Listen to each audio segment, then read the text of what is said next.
El niño llega al mundo con una necesidad imperante de amor y contacto.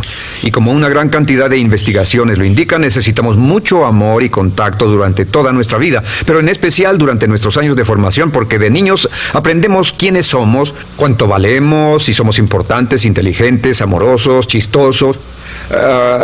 Todo esto lo aprendemos por la forma en que nuestros padres nos tratan. Si nuestros padres, nuestros parientes, tíos o tías, en especial nuestros padres, nos tratan como si fuéramos realmente importantes, crecemos pensando que somos realmente importantes, pero si nuestros padres no lo hacen, pasa algo más. Sabemos que los primeros años de vida son los más importantes para el desarrollo del concepto propio, que un niño comienza a partir de cero. El niño nace sin saber quién es él o ella. Son sumamente valiosos el primero, segundo, tercero, cuarto y quinto años de vida. Algunos psicólogos pensaban que eran los 5 primeros años, pero ahora dicen que son los 3 primeros años. En sus 3 primeros años de vida el niño aprende quién es y dicen que si se les da suficiente cantidad y buena calidad de amor en los 3 a 5 primeros años, los prepara usted de por vida. Los coloca en una base sólida de autoestima y confianza en sí mismos, valor e importancia realmente. Existe una relación directa entre la calidad y la cantidad de amor y el desarrollo de una personalidad sana. Entre más amor, amor incondicional, reciba un niño en sus años formativos, más fuerte será la base de su personalidad. El reverso de la educación es que casi todos los problemas de psicosis, neurosis, perturbaciones de la personalidad y problemas de comportamiento surgen de los problemas que se tengan con el concepto propio.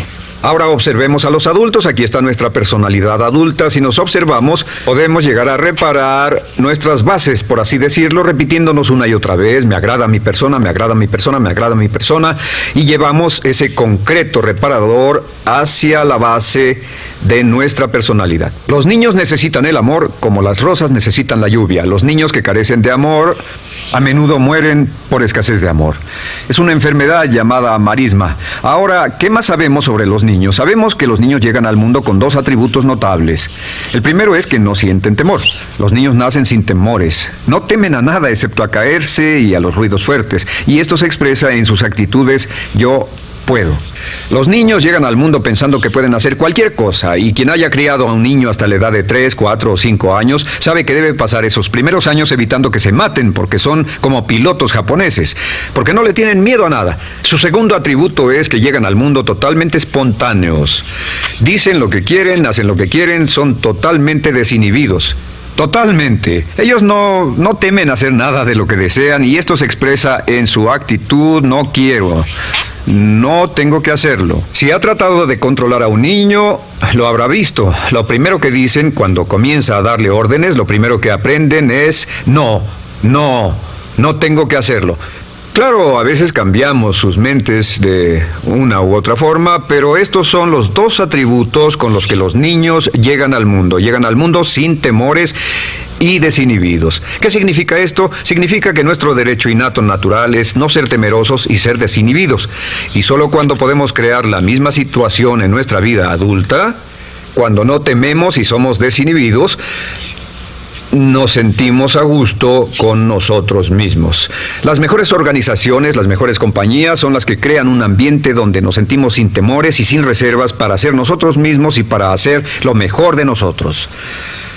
Al crecer descubrimos que los niños aprenden de 2 maneras. La primera es por imitación.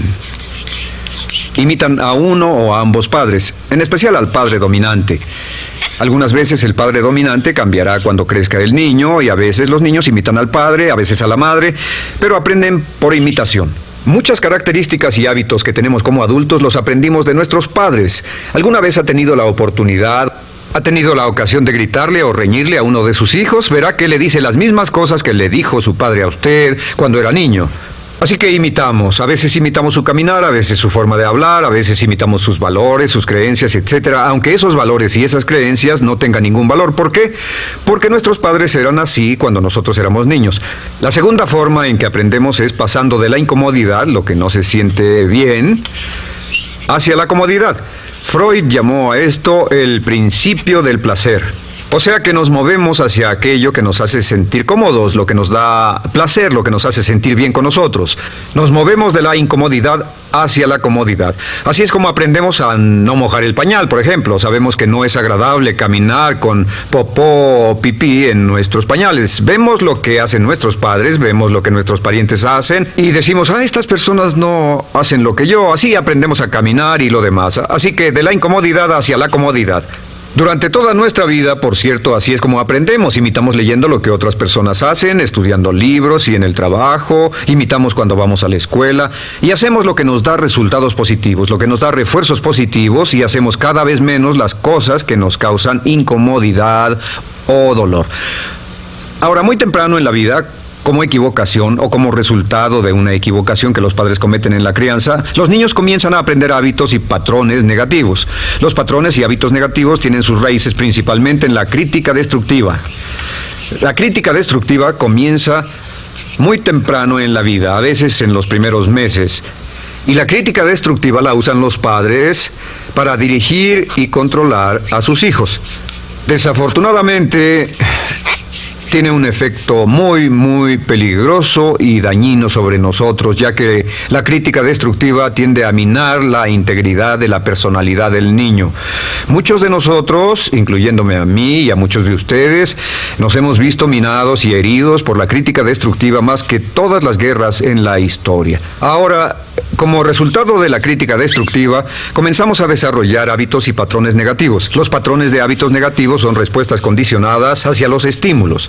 Los patrones de hábitos negativos se desarrollan en los inicios de la vida.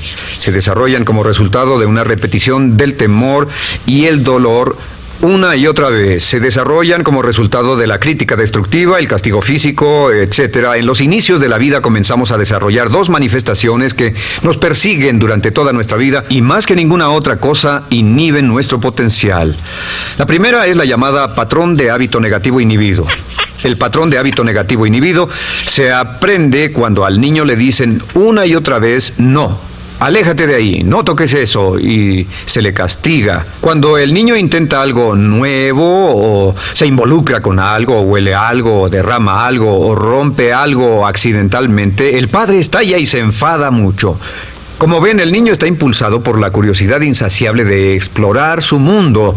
Y lo que pasa es que cuando lo explora o se interesa y echa a perder algo, si el padre reacciona golpeando al niño, el niño comienza a pensar cada vez que intento algo nuevo, cada vez que intento algo diferente, cada vez que voy más allá de mis límites, cada vez que me salgo de mi zona de comodidad, cada vez que no juego sanamente, me golpean, me castigan, me lastiman, me envían a mi alcoba y me siento mal. Y muy pronto el niño desarrolla el sentimiento de no puedo. Cada vez que trato algo diferente, me castigan. No puedo. Es como la respuesta de Pavlov. Pavlov sonaba la campana y le daba de comer a un perro, y el perro salivaba y Pavlov alimentaba al perro. Mientras sonaba la campana, el perro salivaba y siguió haciendo eso, y después Pavlov solo sonaba la campana y el perro salivaba. Lo que pasa en la vida adulta es que esto crea lo que llamamos temor al fracaso. El temor al fracaso es una respuesta condicionada a un proceso de crítica destructiva que ocurre en los primeros 5 o 6 años de la vida. El temor al fracaso automáticamente nos activa, nos sentimos ansiosos, tensos, intranquilos, sentimos presiones y estrés en nuestro plexo solar, sentimos ganas de retirarnos del evento, y el temor al fracaso es la razón principal por los fracasos en la vida adulta. Es la razón principal por la que evitamos cumplir plenamente nuestro potencial. De hecho, todos los patrones de hábitos negativos se experimentan en el cuerpo físico. Puedes saber cuál es un patrón de hábito negativo porque se siente en el cuerpo físico, precisamente. El patrón de hábito negativo inhibido, el temor al fracaso, el no puedo, ocurre primero que todo en el plexo solar. Ha tenido la ocasión donde debe hablar frente a un grupo, debe ir a una revisión de su desempeño o debe hacer una llamada determinante. Primero su plexo solar se aprieta. Si el temor continúa, su respiración se acelera. Su corazón comienza a latir apresuradamente, su frecuencia respiratoria aumenta y le duele la cabeza como migraña en la parte frontal, su garganta se le cierra y no puede hablar y se le seca la boca por completo, y como se pone tan tenso y asustado, va corriendo al baño. Estas son todas las manifestaciones. No hay peligro físico, pero sí peligro psicológico, una respuesta condicionada. Cuando sentimos estas cosas, la tendencia es retirarse de la situación que las ocasiona y es la razón por la que no logramos mucho si retrocedemos. Es muy importante. El segundo patrón de hábitos negativos es el compulsivo. El patrón de hábito negativo compulsivo se aprende cuando a los niños se les dice una y otra vez: más vale que lo hagas. Si no lo haces, tendrás problemas o me las pagarás. A los niños se les convierte en recipientes del amor condicionado. Los padres no intentan hacer esto, pero lo que hacen es sugerirle al niño: no te amo, por lo tanto no estás a salvo, a menos y hasta que hagas lo que yo quiero. El niño crece sintiendo: tengo que hacer lo que quiera mi mamá. Debo complacerla, debo complacer a papá, debo complacer a los demás, debo complacer a mis parientes y a veces debo complacer a mis semejantes, debo complacer a mis maestros, debo complacer a todo el mundo y crecen con esto: debo. No puedo hacer lo que quiero hacer, debo hacer lo que complace a las demás personas. Este patrón de hábito negativo muy temprano en la vida se traduce en el temor al rechazo. El temor al rechazo lo experimentan los hombres como adultos como un comportamiento tipo A. Hablaremos del comportamiento tipo A posteriormente. El comportamiento tipo A es una necesidad compulsiva o excesivamente compulsiva de complacer de algún modo a alguien sin normas de comportamiento, prácticamente sin pensarlo. El temor al rechazo nos impulsa, nos hace muy sensibles a las necesidades de los demás. Hacemos cosas que otras personas quieren, no hacemos lo que nosotros queremos. Siempre estamos tratando de complacer a los demás. Tenemos preocupaciones o nos importan las opiniones, sentimientos y actitudes de otros hasta el punto donde ocultamos nuestras necesidades. El temor al rechazo se siente en la columna del cuerpo. Se divide el cuerpo a la mitad y se siente hacia abajo en la mitad posterior del cuerpo. El primer lugar donde comienza a sentirse el temor al rechazo es generalmente en los hombros y el cuello. Nos sentimos entumidos, duros, tensos. Cuando tenemos mucho que hacer, sentiremos un estrés tremendo en la columna. Los músculos se estiran en la parte posterior. A veces se manifestará como flebitis y venas varicosas y a menudo nos darán dolores de cabeza en la parte posterior de esta porque las arterias carótidas que llevan la sangre hasta la cabeza, los músculos a su alrededor se contraen y la cantidad de sangre que fluye hacia la cabeza fluye más lentamente y se siente un terrible dolor de cabeza en la parte posterior.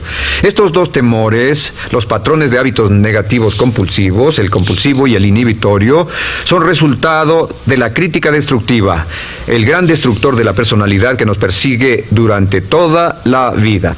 Y lo maravilloso de todo esto es que como son patrones de hábitos aprendidos, podemos olvidarlos. Podemos acabar con el temor al fracaso que nos detiene. Podemos acabar con el temor al rechazo que hace que hagamos cosas que complacen a los demás en vez de complacernos a nosotros, trabajando con nuestra propia autoestima. Porque existe una relación inversa entre la autoestima y el patrón de hábitos negativos. Porque entre más se agrade a sí mismo, menos teme al fracaso. Entre más se agrade a sí mismo, menos teme al rechazo. Entre más se agrade a sí mismo, menos temerá a cualquier cosa. Y si sigue repitiendo: me agrada mi persona, me agrada mi persona, me agrada mi persona una y otra vez, si sigue diciendo esto, con el tiempo su autoestima sube más y más y más y más y sus temores desde luego bajan. Cuando su autoestima sube, sus temores van en dirección opuesta. Ahora, ¿cómo enfrentar la crítica destructiva si debe criticar a otras personas? Pues eso es muy simple. Muchos padres nos han preguntado eso. ¿Cómo se controla a los niños? Una de las claves para controlar a los niños es dirigirlos para que hagan algo constructivo en lugar de hacer algo destructivo. Otra cosa que debe recordarse es que lo que quiere hacer es que quiere dar una crítica informativa, crítica constructiva, lo que significa que se les dice a los niños lo que pueden hacer o a los adultos lo que pueden hacer mejor. Todo el propósito de dar retroalimentación de cualquier tipo es mejorar el desempeño. Si es padre o si es jefe o si es una persona en una relación, si una persona está haciendo algo malo o inadecuado, todo el propósito de darles cualquier tipo de retroalimentación es para que puedan hacerlo mejor. Sin embargo, existe una relación directa entre la autoestima y la crítica destructiva. Cada vez que se critica a una persona, su autoestima baja. Y cada vez que su autoestima baja, su habilidad para desempeñarse baja.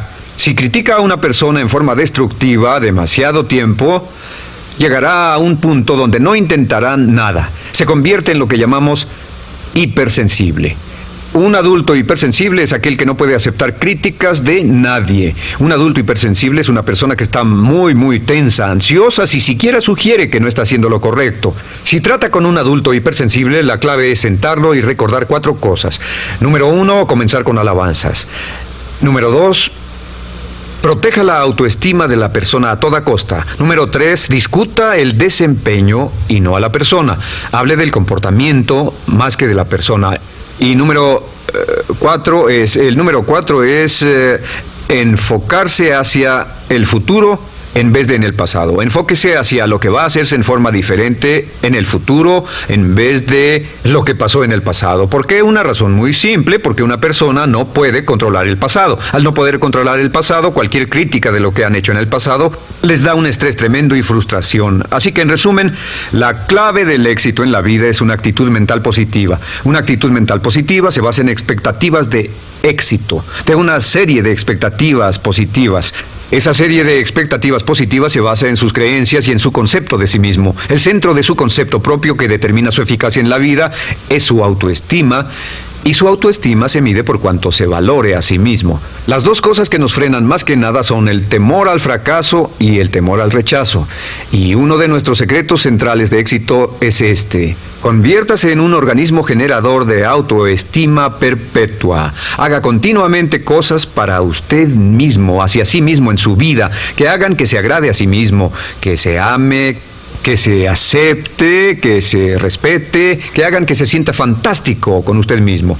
Si es un jefe o un padre, no olvide que la clave para el máximo desempeño en su hogar y en su trabajo es hacer que las personas se sientan maravillosamente consigo mismas. Entre mejor se sienta consigo mismo y más se agrade, más probable será que logre que las personas a su alrededor lo quieran, lo acepten, lo respeten.